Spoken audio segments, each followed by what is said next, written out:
Good afternoon, everyone, and welcome to our new series, Ethical Challenges of Historical Legacy. We are honored to have you join us for this critical exploration of corporate ethics and historical responsibility, guided by our distinguished caller, Colleen S. Bartel. For those of you joining us for the first time, I'm Ellen Resnick, the Educational Programs and Outreach Manager at Classrooms Without Borders. At CWB, we are committed to opening minds and hearts through transformative educational experiences. Over the past 4 years, CWB has hosted 672 virtual programs engaging a global audience in meaningful dialogue. This academic year alone, we have hosted over 128 in-person programs and brought together over 6,200 participants, fostering deep connections and impactful learning experiences. Since our founding over 14 years ago, we have reached more than 87,000 people across 84 countries and nearly every United State. Looking ahead to 2025, we are shaping up to have an exciting year, with 21 engaging events already scheduled and many more in development. In today's session, Introduction to Corporate Ethics and Historical Context, we will examine the ethical dilemmas faced by corporations during historical periods of conflict, specifically focusing on corporate behavior in Nazi Germany. This session will set the stage for understanding the complex interplay between profit, responsibility, and morality. Through historical analysis, case studies, and contemporary corporate challenges, we will consider how these legacies continue to shape ethical leadership and corporate decision-making today. It is my great pleasure to introduce today's scholar, Colleen Bartel. She is a lecturer and business strategist with a diverse background in corporate ethics, international development, and historical research. Her expertise spans corporate engagement during World War II, defense strategy, environmental policy, and cultural exchange. With a dual MBA in strategy and finance and an extensive experience in global business leadership, she has advised companies on corporate responsibility, financial strategy, and ethical decision-making. Now based in Germany, she continues to explore the intersection of history, economics, and corporate ethics throughout her work in academia through leadership. We encourage you to ask questions today and send them along to me via the chat. If you would like to support our mission, my colleague Jackie Goldblum will drop the donation link in the chat for you shortly. And with that, it is my great pleasure to turn the program over to Colleen. Colleen, the floor is yours. Well, good afternoon, everyone on your side. Good evening on my side. Thanks for taking the time to join and have this conversation about ethical challenges, especially for corporations during times of conflict. We have the case study regarding Nazi Germany because it's a period of time that everyone has obviously heard about and studied. Most people have studied the war, they have studied the Holocaust, but most people have never taken the time to actually look and follow the money trails. How did they finance the activities that took place both of the war and from the Holocaust, and what was the interchange between them?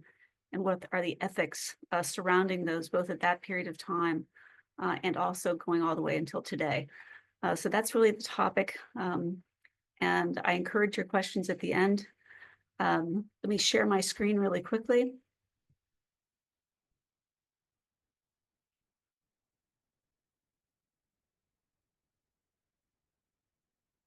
There we go.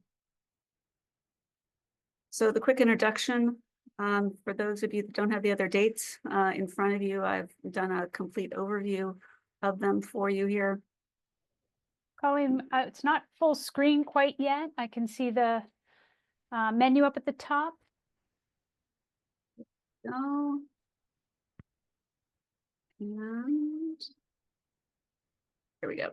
All righty. Perfect. So again, just a summary of the different sessions. We can talk about this for a long period of time, but the most important thing to remember here is in cases of conflict, all of these things have to be financed. And corporations, in many cases, are handcuffed by their geographic conditions. At that period of time, in the first part of the last century, Less so today because the world has become so global, but nevertheless, the headquarters of any company are directly linked to the governance of their home country. So that's the main gist of this lecture at this point. These are things that you should consider when you talk about corporate leadership in times of conflict, and how profits, but also shareholder return can be achieved, and the historical aspects surrounding the drive for not only shareholders, but owners, and also how a nation also profits from the expertise of corporate engagement as well, especially in times of conflict. Bullet point number 3 is how the company's survival is at risk, and how the decisions that corporate leadership makes are ethically challenging, both from a moral standpoint, but also their responsibility to those people that are engaged by the company. Because companies that we're talking about in the course of this lecture, if we talk about IG Farben, if we talk about BMW, Deutsche Bank, even at that period of time in the horrible financial situation that Nazi Germany was in post-World War I, unemployment was at its highest level. So companies that were still employing people, it was an obligation to those individuals as well. But the products and the services that they were providing through the world into a world war that 3-digit number, millions of people died, displaced, and changed the world as we know it today. So that leads us then into a next question. If you are in the management space and or the teaching space, how do you overlook principle? Something that the American presidents had to do in the face of the beginning of the Cold War. And then thereafter, we'll talk about how leaders are then accountable for their decisions, because decision-making is done in a certain context and time. You may make different decisions at one period of time than in the context of those 30, 40, or 50 years later will definitely have an impact on your company. And then at the end of the day, who is to judge? As you've been participants in multiple presentations from Classrooms Without Borders, this is a topic that you're constantly discussing, is looking backward towards history, trying to learn from history and how we can change and improve things over time. But there's always different perspectives to look at those issues from. And then at the end of the day, when do ethics matter? How do they matter? And whose ethics? So these are topics that we'll be discussing not only today, but in the course of all 3 sessions. Today is more of an overview, and then we'll do the deep dives in session 2 and session 3. So just to put the perspective of World War II statistically, these are the World War II deaths. These are conservative numbers because of many of you know a lot of the numbers coming out of the former Eastern Bloc from that period of time really did not become available until after the Berlin Wall fell.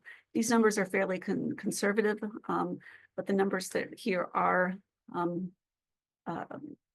justified in terms of the National Archives. These are hard numbers. So you're looking from World War II, the population at that period of time, the global population was roughly 2.3 billion. Conservative estimates is that World War II resulted in the deaths of at least 4% of the entire world population. Again, this is a conservative number.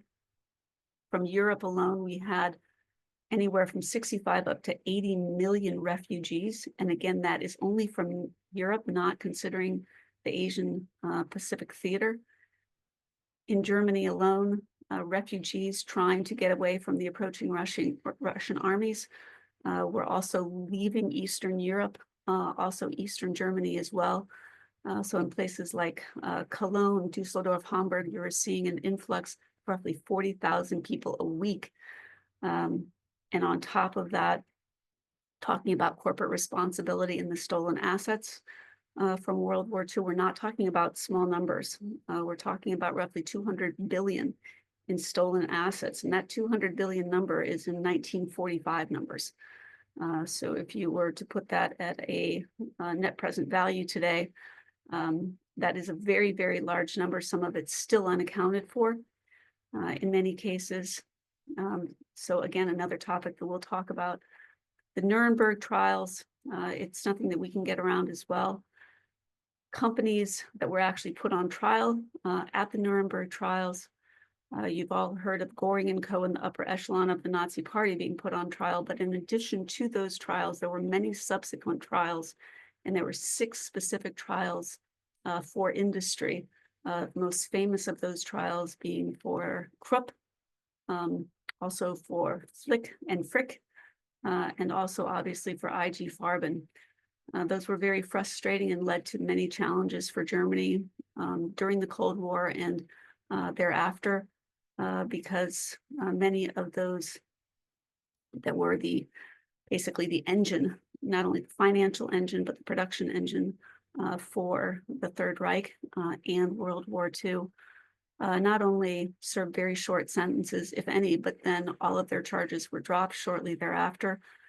Because the Americans needed to build a very strong West German economy with the threat and the beginning of the Cold War, which had very significant consequences and a very significant legacy thereafter that resulted in very dissatisfied not only individuals, but entire nations. And a lot of that has only come out since the fall of the Berlin Wall and the division of Europe. So in terms of numbers, we always talk about how terrible things were. So I'm somebody that likes to quantify things, so that gives you some hard numbers. And again, you may have some companies yourself that you know were complicit during World War II. I tried to select for the presentation companies that you most likely would know that are still in business today. So if you look at the various logos, I selected logos from that period of time with the exception of Bayer and also Löwenbräu. The picture that you see there is from Oktoberfest. These are all companies that were also complicit that are operational today. Lufthansa especially, we'll go through each one of those. We know after World War I, and the ban on producing a military, building up a military again, Germany was able to get around that ban by basically training their pilots for corporate airlines through Lufthansa. So that's why they could get their Air Force off the ground so very quickly. Hugo Boss made a fortune in designing the uniforms that went undetected until years after the actual Nuremberg industrial trials took place. Degussa in the bottom left. Many people haven't heard of this company, but this was the company that was responsible for the melting of all of the gold and silver taken from all of the victims in the concentration camps. This is the company that actually did the melting down of those items taken from the victims. Farben Industry. You see this very large building in the middle. The combination and conglomeration of those 6 companies is what then became, as you see below, then IG Farben. It's an acronym for Interessensgemeinschaft. Gemeinschaft is an association, a conglomeration of many companies brought together. Interestingly enough, again, due to the Nuremberg trials and the need that the Americans had to build a strong West Germany, this company was broken up, but then each one of those companies became independently very successful again after the war. Bayer, you see at the bottom with their current logo. All of you have heard of aspirin. We've all taken an aspirin, and so that actually was developed by Bayer, IG Farben. So we all have used many of these products before. Deutsche Bank, these are all names that I've selected that are still active today. BMW did not actually become a serious car company until after the war. During the war, they were responsible for making all those incredible and amazing airplane engines. And were also responsible, incidentally, for the 3rd largest subsidiary concentration camp in all of Europe. at that period of time called Allach.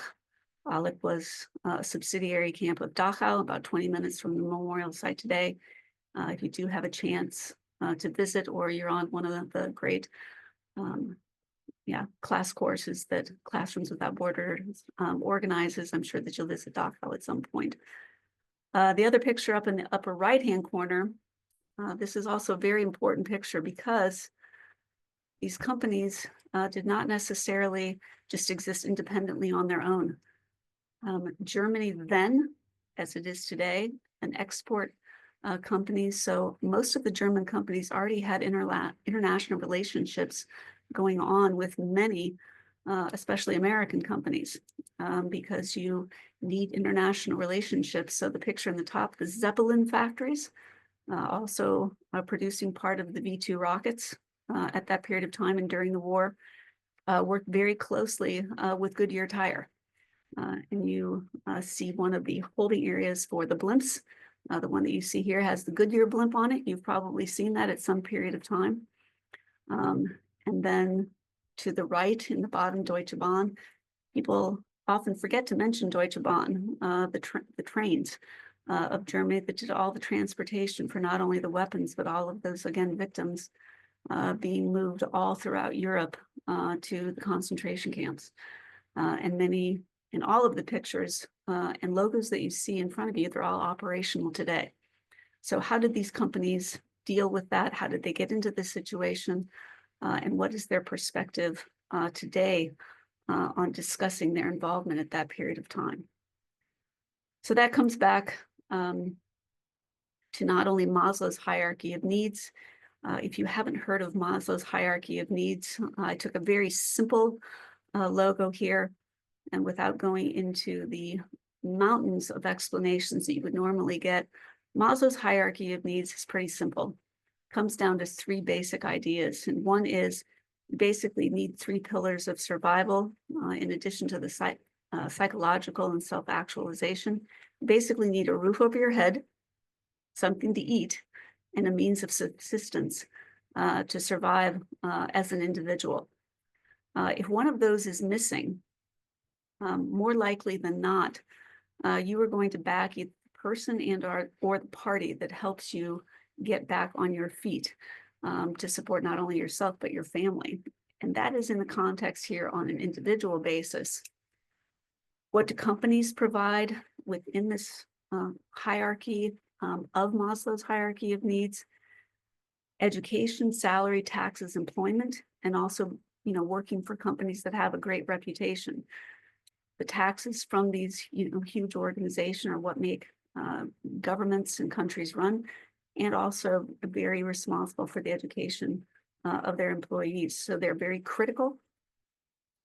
And within the same framework, and this is how the nation and the companies work together, because they are not mutually exclusive. And we have seen that during the Third Reich, but in everyday existence, they are not mutually exclusive. But it's very important to understand the interchange between these, because again, especially during the Third Reich and in any time of war, without the production capacity of domestic providers, war cannot be gauged.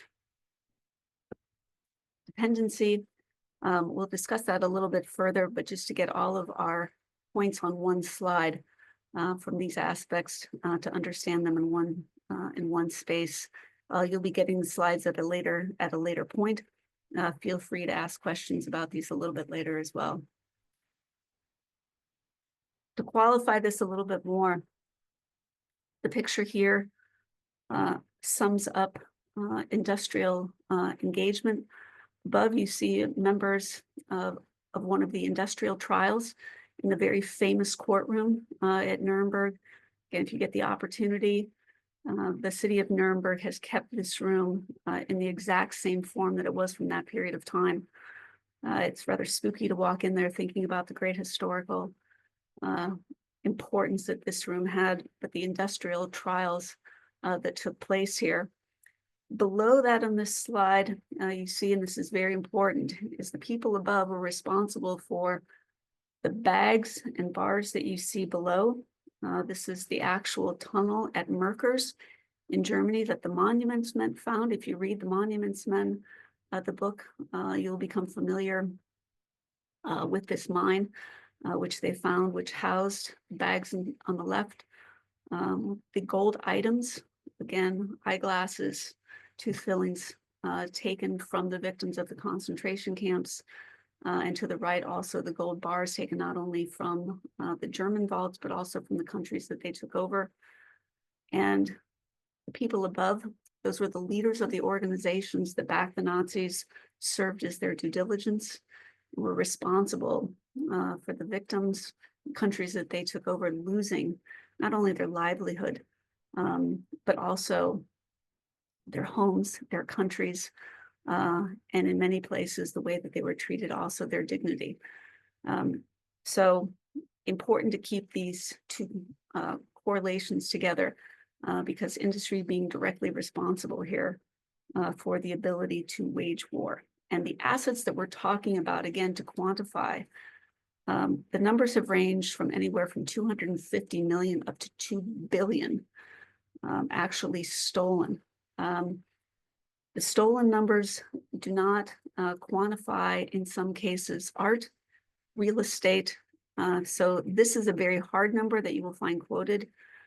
But in above that, which is hard to quote specifically, the number definitely would exceed this but by which amount? That number I can't give you, but most historians would give you a concrete number in some cases of that almost being doubled. But again, I always like to refer to concrete numbers that can be quantified. That will give you some reading information at the end that you can look above and beyond this in your own research. So what does this mean for companies today that are in business today, the managers today, and managers that are actually born after the war, that really have no history of the war? In many cases, some of the companies that have acknowledged their participation, the gold standard in that case is normally BMW. BMW, the family, the Quandt family, 51% shareholders of BMW, due to some external pressure, but they independently hired a historian to document their engagement of slave labor in the concentration camps. And in the BMW world, in Munich, at that museum, they actually devoted an entire room for the reconstruction of one of the subsidiary camps. They quote very, very clearly their engagement of slave labor. You can actually buy the documentation of the historical findings in their gift shop. Unfortunately, it's only in German. Hopefully they'll get that translated into English at some point. But that also brings up another question, because BMW actually taking this step and basically in the late 60s after the Auschwitz trials, and then especially after the Berlin Wall fell, many companies then were taken to task to come to terms with their participation in World War II. Because again, if you look at the timeline, the war ends, we have the Nuremberg trials, and then America again needs to build a strong economy in West Germany.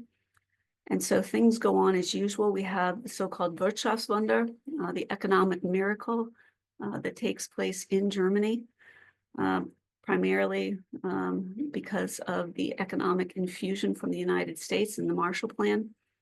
And then things go on. And only really in the last 25 to 30 years has this topic of corporate engagement actually been taken into consideration, and companies being forced to open their books and to talk about their engagement. And so some of the approaches that have come to light have really changed the world and forced companies really to come to terms with their past, because in the 30s, you didn't have the foreign policy where other companies were actually interfering in domestic problems. But today, because everything is public, the strategy for some companies is basically has been to generate reports that are so long and so detailed that no one will actually take the time to dig into the details, actually, to find out how many people were engaged by the company. We talk about IG Farben, the company that produced the Zyklon B used in the gas chambers in the death camps in Poland.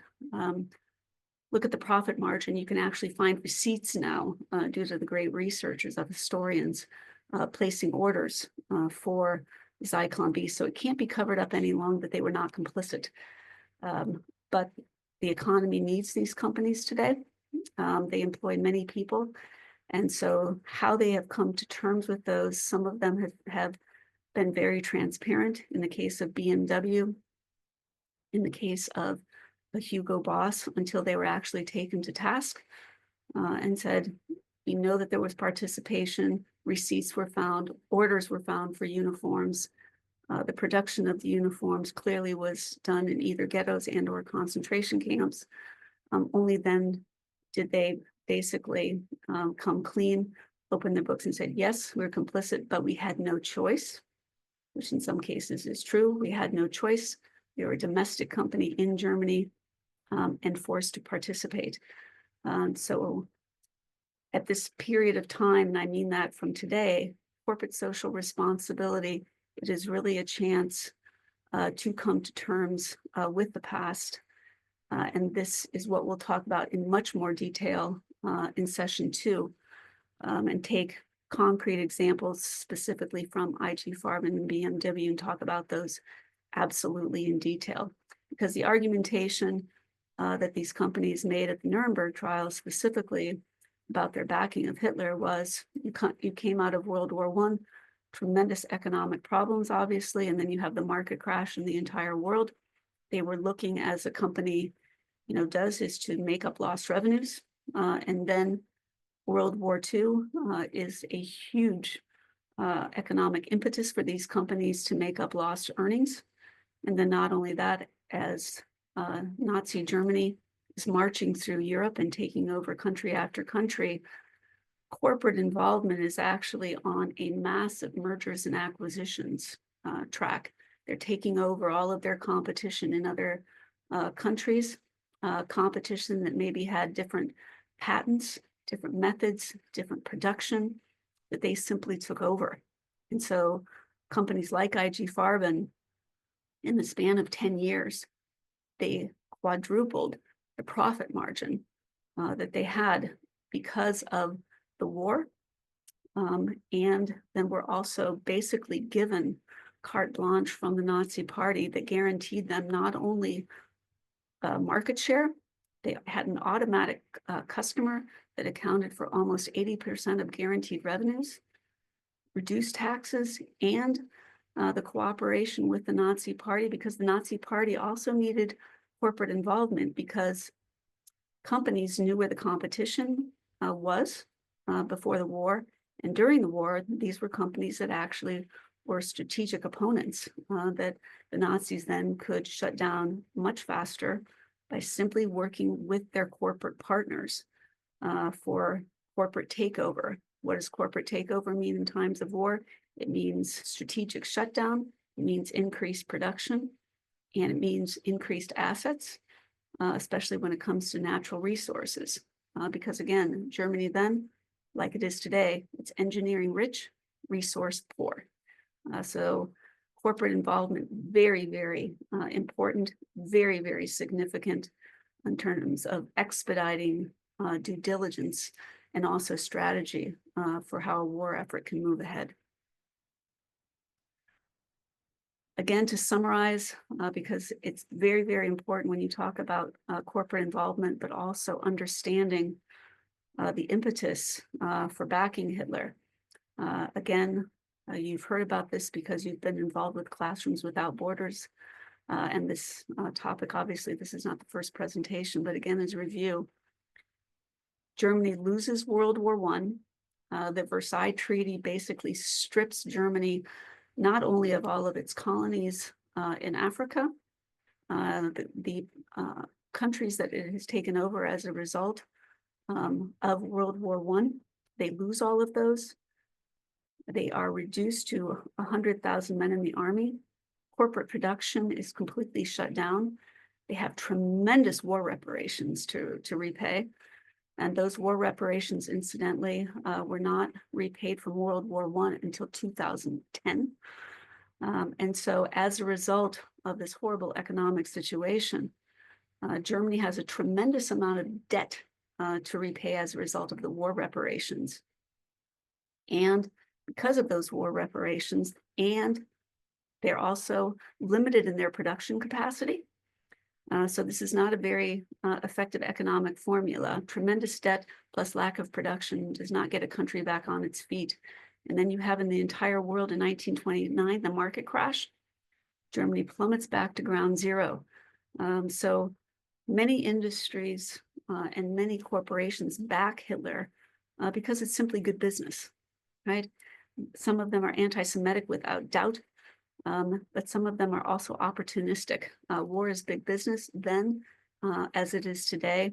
And in the Third Reich, it was almost, as I mentioned here, something called monopoly capitalism, where the big corporations like the IG Farbens, Krupp, Frick, they were known as Hitler's banker. IG Farben was the fourth largest company overall in the entire world at that period of time, and the largest chemical company in the world at that period of time.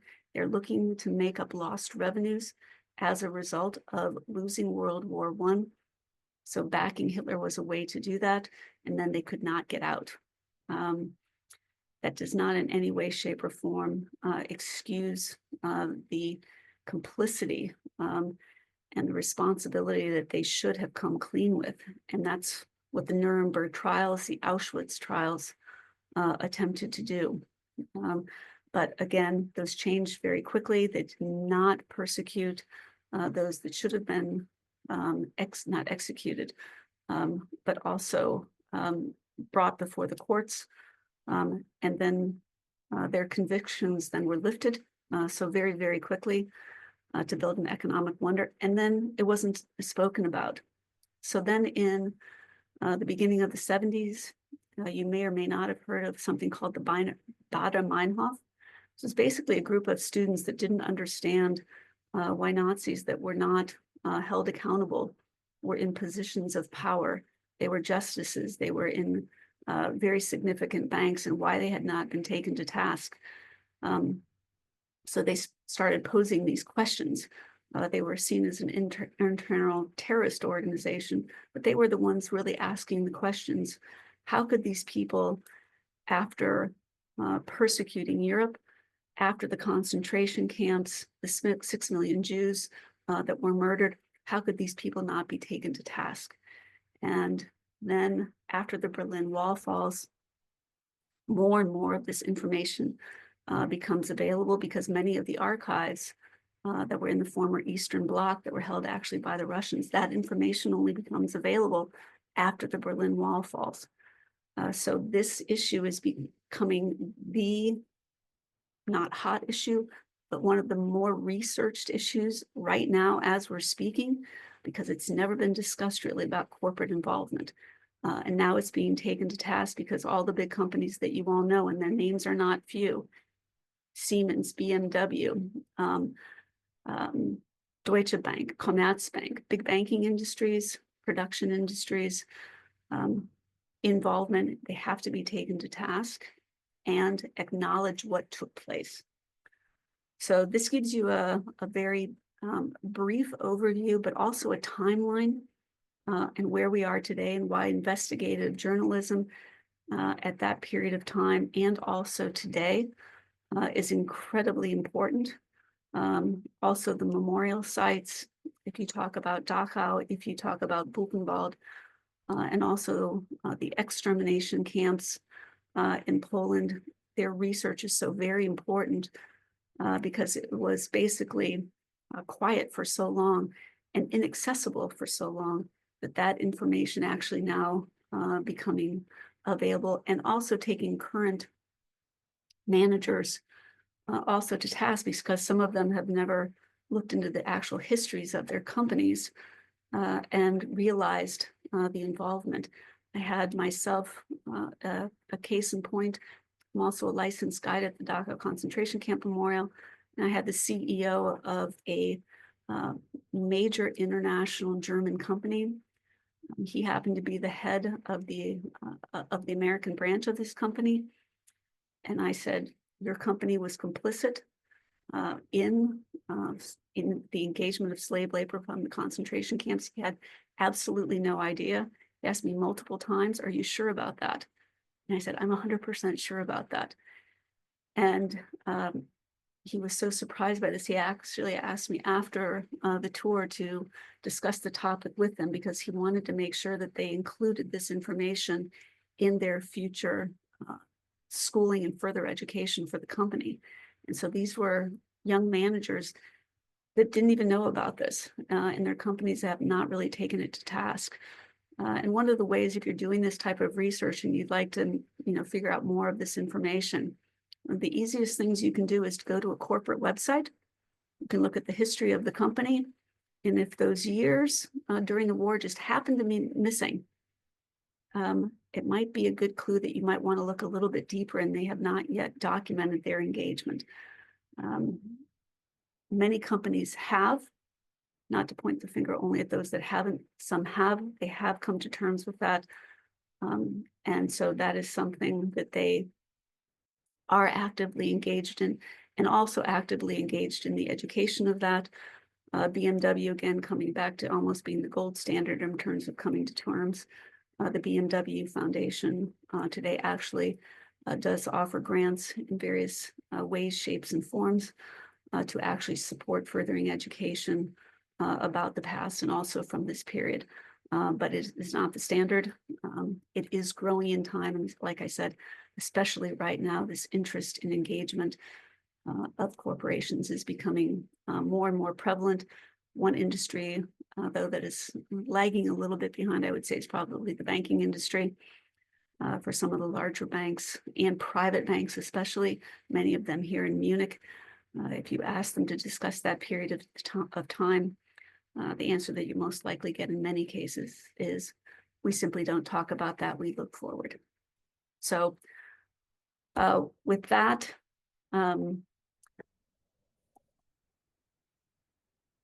going to end right here and open up the floor for questions. I'm sure that you have many.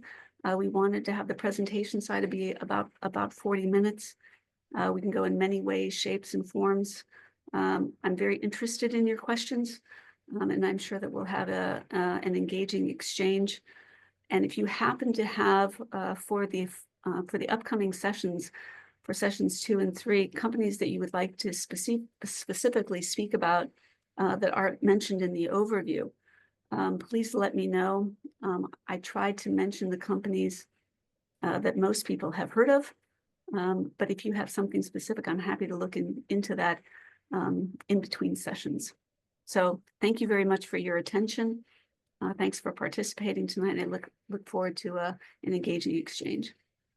Fantastic, Colleen. And it might be good if you stop sharing your screen just so that the recording is a little bit more seamless.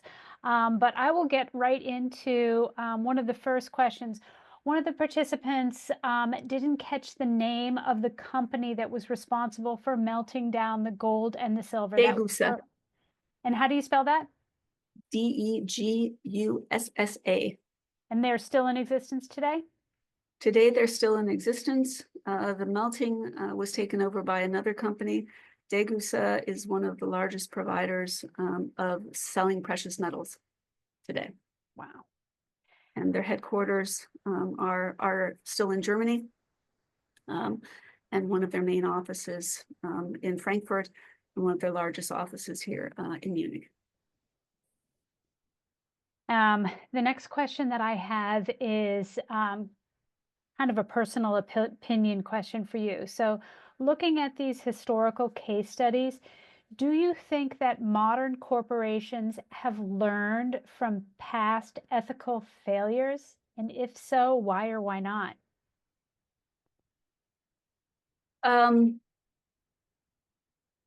If you look at some companies that are so large that their reach is truly global, and you would try to boycott them. So if you would try to boycott Mercedes-Benz, Daimler-Benz, and say, okay, their involvement is very clear. Hitler was a huge car guy. He loved to drive around in the very exclusive, luxurious Daimlers from that period of time. So you would say, okay, boycott it.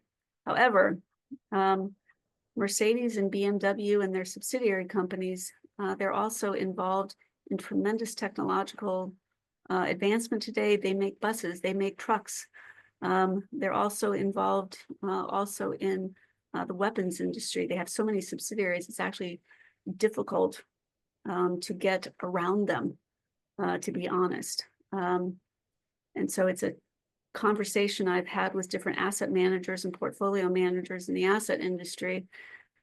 And I said, well, if you look at ESG investing and you try to avoid weapons, it's pretty hard to have some of the global blue chip companies in your portfolio because their reach is so far. So taking them again to task and discussing the past, it's really the challenge of getting them to discuss this and saying, we moved ahead, we acknowledge what took place because they're not going to move their company outside of Germany in time of war.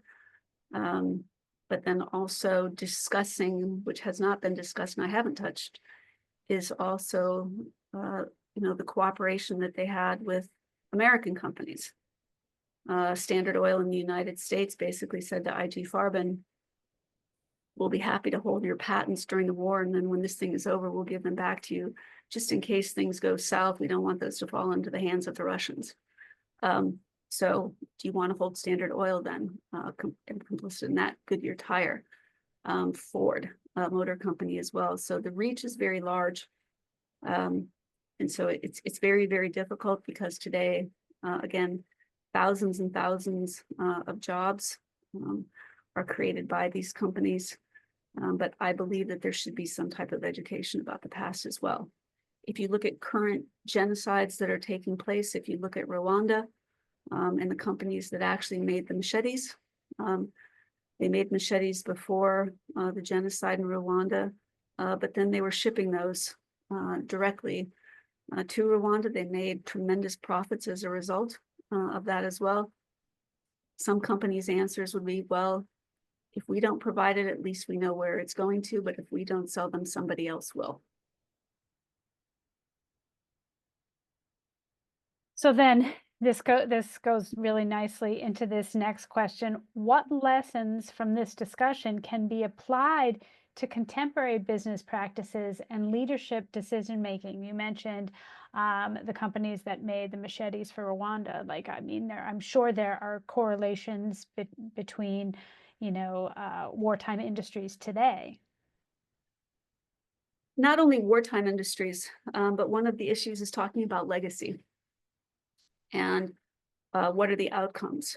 And this is why it's very important for managers and senior management to also be aware of the history of the company, so they're not, blindsided, like the example that I had quoted earlier about the CEO of the German company in North America that had no idea about the past.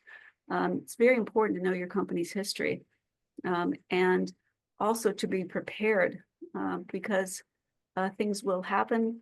If you look at Deepwater Horizon, if you look at BP Oil and the environmental catastrophes that these companies have been responsible for, how have they been taken to task, not only with horrible reputational issues, but as a result of this and these situations, their stock price has dropped to a point where the value of the companies, has dropped to maybe 20%, 30%. So there definitely is a reckoning, and actually thinking about and being actually sensitized to historical aspects and designs. If you look at football jerseys,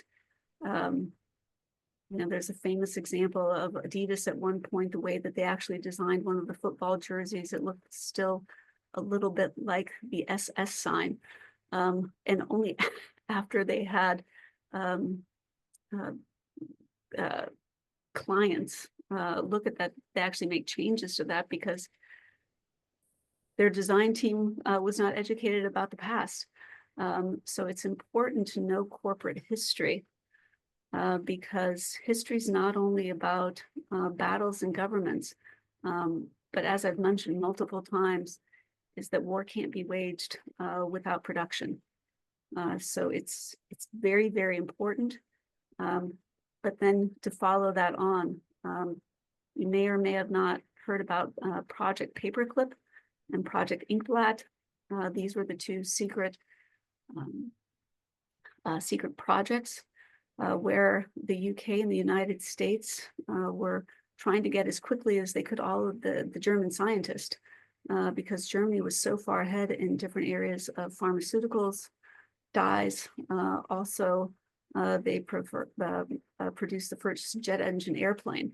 So technologically, they were so far advanced in many ways, shapes, and forms that the UK and Russia and the US were actually trying to get to Germany to get their scientists. And when they did, they actually used that information for many of the technological advancements that you see in those countries today. Wernher von Braun being seen as one of the initiators and worked directly with NASA. So is NASA complicit because they had employees from that period of time? When does it stop? And at what point does a company come to terms and it acknowledges that? Or does it continue to pay? Because if you look at the compensation, if you can call it compensation, that was made to the survivors of the concentration camps and the families of the victims that were murdered in the concentration camps, some of them were compensated only 30, 40, or 50 years later with very small sums of anywhere from $8,000 or even $10,000 or less. Those in the former Eastern Bloc, in some cases, didn't receive any type of compensation. But yet you have corporations that are in the double-digit billions in terms of profits. So I think it's important to study these things, to be aware, but also to recognize that companies should acknowledge their complicity and also acknowledge the victims and not ignore those as well. So then the next question that I have is commenting on that responsibility that corporations have or should have to acknowledge and address those historical legacies. Should it be part of a managerial executive training program? Do you feel that it's appropriate to have that acknowledgement up on the website? Like, what does that look like in terms of responsibility for the corporations? Well, I think transparency is always a good policy because then you basically, lay the information out. Everyone knows the time period of World War II. By not listing in your historical timeline of a corporation the engagement at that period of time, it just basically leaves yourself open to be a target as opposed to coming to terms with actually what took place. The flip side of that is not the flip side, but I actually do believe that any company, there should be some type of historical education about the roots of the company, the growth of the company, the changes that took place in the company, and how did they achieve, certain milestones in certain periods of time. I think it's important for especially senior leadership to be aware of that and also to communicate those things. But some don't either want to put the time or the effort into it and simply want to, look ahead. So I would always advise transparency in education. I'm very interested in the participants that are there. How many of you actually have been aware of or have engaged or done any research about this type of corporate involvement? I don't see anyone's hands up. I did, there was one participant that said that they joined the Q&A especially because they were interested in the involvement of IBM. So you had mentioned shortly ago about these foreign corporations, right? Ford, IBM, Standard Oil. What role did they play in supporting Nazi Germany's economy, and to what extent did the profit motives outride moral considerations? First, IBM bought a company in Romania that actually produced these punch cards for taking the census.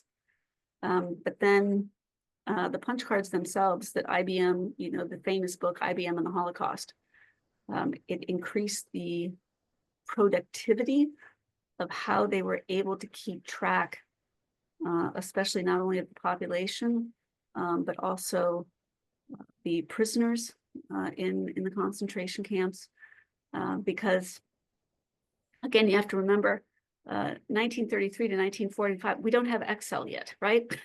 And so the Nazis are absolute bureaucrats in terms of keeping track of every single item that they take, right? So a prisoner arrives and every prisoner has an arrival card, and they document everything that's being taken from that prisoner down to a single Reichspfennig. And they're doing this for two reasons. One, they're accumulating the assets that they know that they are taking from the victims. But like any large organization, you always have people with sticky fingers. And so to keep track of, actually, they understand what assets that they actually have. So IBM enabled that process to expedite the process, because the punch cards were much more efficient, much faster. So it expedited the process. And you can take IBM, you can take many companies that made things actually just simply go faster, because these people don't realize that Germany reaches maximum production capacity when Albert Speer takes over, because he is a fantastic manager. He is an unbelievable manager. They reach maximum production capacity 1944, because he said, actually, in some cases, stop killing them so quickly, because we can't get the production capacity, because Hitler refuses to surrender. And as you know, as a student of World War II, German Prussian generals do not mutiny. So they continued on, even though many of them knew that they were fighting a lost cause. So you mentioned that leader of IBM. So to what extent did financial self-interest contribute to this moral disengagement among business leaders and workers in Nazi Germany? How much time do we have left? However much time you want, as long as we still have people in the room. If you talk about Fink, who was known as Hitler's banker, he was on over 30 different boards, ranging from Allianz, which is one of the largest insurance company in the world, Merck, or Munich Re, excuse me, one of the top 5 reinsurance companies in the world. So you have these bankers that are on in excess of 30 different companies, and they are accumulating wealth left and right, because they know who their competition, they knew who their competition was. They knew where their banks were. If you talk about the takeover of the Rothschild banks, it's a banking dynasty going back hundreds of years, with operations in Germany, especially in Austria, not to mention the art collections as well. So their profits are just escalating. And after Reichskristallnacht, 1938, and where Jews are no longer able to really hold companies, at that period of time, they're still selling companies where they're actually writing a purchase contract, because Hitler was he was very strict in terms of, he wanted things to actually be legal. So actually coercing companies into selling their companies, actually signing an actual purchase contract. But the actual valuation of the company was only a fraction of the true value of the company. So they're selling their companies under duress. And so one of the argumentation after the war about actually payback and returning assets. One of the argumentations that corporations would use is that, well, if the stock market crashed, you had to sell it at the price when the stock market crashed just to get by as well. And so that was also selling under duress. So they were making the connotation that selling under duress, under persecution, direct persecution, was the same as the stock market crash. So especially financial institutions were actually, taking over the securities of a bank. They were no longer paying the pension plans of the employees, taking over the gold stocks as well. And that's still the basis in many cases of the wealth of some banks, even going back to today. So then this leads us into this question, and we'll have this question be our last. How does Hannah Arnett's concept of the banality of evil then apply to that corporate decision-making under the Nazi regime? Ooh. All right, well, let's get into that one. I thought it'd be a good one for us to end with because it is complex and multifaceted. First, if you look at the AFAZ, AFAZ is an organization that was established in Germany that is the combination of 6,500 of German companies that were complicit in supporting Nazi Germany during World War II. They have all contributed to a fund to compensate the victims in the concentration camps. If you look at the list of those 6,500 companies and you go into some of the personal histories of those, there were some of the leaders, owners, and founders of those companies that were absolutely 100% anti-Semitic, hands down. And there's no ifs, ands, or buts around that true evil, and looking at the opportunity to take over the assets that these people had built over, generations. So true evil, for sure. Some being purely opportunistic and not being necessarily anti-Semitic, but taking the opportunity that, was laid at their feet because they were born in Germany, their family had their roots in Germany, their company was started in Germany. How are they going to get out? How are they going to start someplace else? And if they closed down their company, they also felt a responsibility to their employees. And in some cases, even some of the managers at IG Farben, if you look at the senior level managers, some of them were actually trying to protect their Jewish scientists because they said, listen, we need them. They're brilliant. But racism took over. And if they couldn't get out of the country quickly enough, there are cases, where industry did try to either hide and or move some of those that were being persecuted to other locations. If that was the US or if that was the UK, they actually try to help them get out. But as things begin to tighten, and especially as we have the Wannsee Conference in 1941, 1942, January, then Europe is locked down. And either you support the Nazis or they're going to take your company over by force. And you don't really have a choice at that period of time if you haven't gotten out before that.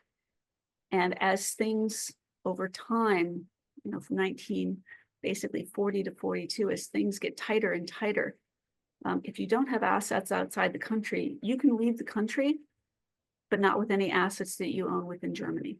Mm-hmm. So how are you going to restart? So following the money trail, when you analyze not only World War II, but any conflict, you look at the conflicts, going on in the world today. Money is very important because it funds weaponry. And so economics are very, very important to analyze, and the strength.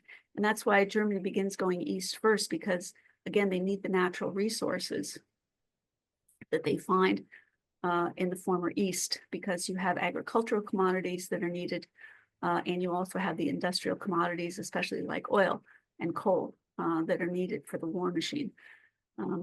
So incredibly important aspects. Getting back to your question of evil, yes, absolutely true evil, opportunistic, but also nationalistic in terms of what am I going to do with my company, and how can I take care of my employees the best that I can for as long as possible. And then those that simply took every opportunity to take over, and you could also compare it to a massive mergers and acquisition that actually just completely took over Europe. And then what's interesting, to go one step further, and we'll talk a little bit about that in session 3, is the competition then, especially as Germany is marching through Europe, the competition between the corporate leaders about who is going to take over which company, who is going to be on the board, who is going to own the assets, who is going to own the patents, who's going to own the technology. Because even after the war, all of the assets that had been taken over by all the companies that had been taken over, don't forget, even if you have to give a patent back, if you've owned that patent for 5 or 10 years, the knowledge base is within the company. Right. You can file a different patent, right? So the patents, the IP, the intellectual property taken over as well, and then the ability to fund those with the assets that were taken away. And some of those assets still being unclaimed and still unclaimed bank accounts in Switzerland, right? This chapter of history is far from being over. Absolutely. And with that final thought, I will formally close us out for today. Thank you, Colleen, for today's session. You've given us a lot to think about. As we conclude today's session, we hope this discussion has provided valuable insights into the ethical complexities of corporate responsibility in times of conflict. Thank you for your engagement, all of these thoughtful questions, and the commitment to exploring these critical issues. We look forward to seeing you again in 2 weeks. Our next session is on March 26th on decision-making and corporate accountability. Until then, take care, and thank you for being part of this important conversation. Bye, everyone.